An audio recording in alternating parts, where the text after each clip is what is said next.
I've wandered far away from God. Now I'm coming home. The paths of sin too long I've trod. Lord, I'm coming home. This story comes from a time before the automobile was widely in use, and trains were the best option for a lengthy trip.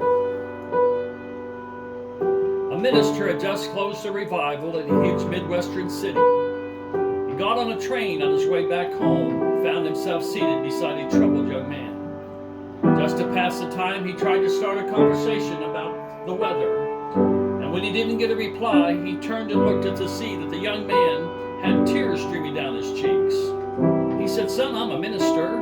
Is there anything wrong? Well, I'll be glad to help you in any way that I can." Through his tears, young man proceeded to tell this story. He said, "Preacher, 2 years ago I got so mean at home that I even struck my father. Dad called me in and he said, 'Son, you're going to have to leave home. You're breaking your mother's heart.' So for the past 2 years, I wandered all over this country. I've gone deeper and deeper in sin and just getting meaner and meaner. But then 3 weeks ago, I went into a revival and God gloriously saved me. I wrote Mom and Dad a letter and I told them I'd be on this train. I told them I was coming home." The preacher said, "Well, son, that's a wonderful testimony and it thrills me to hear it. But tell me, why are you so troubled? You should be so happy." Man said, "Preacher, I've disgraced Mom and I've disgraced Dad and I don't know whether they want me back home or not. I don't know whether just to get off this train or to stay on and keep going."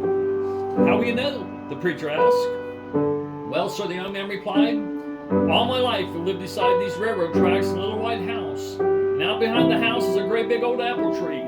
I told my dad if I was welcome home that he'd just hang a white rag at the top of that apple tree and I'd know to get off this train. I'd know by that signal that everything was all right and I could come home. And preacher, we're almost there. We're getting closer and closer and I'm scared to look. Would you look for me?" The preacher reached over and dusted the wind off and looked out. Long till a great big old smile came over his face. He said, "Son, you don't have a thing in this world to worry about."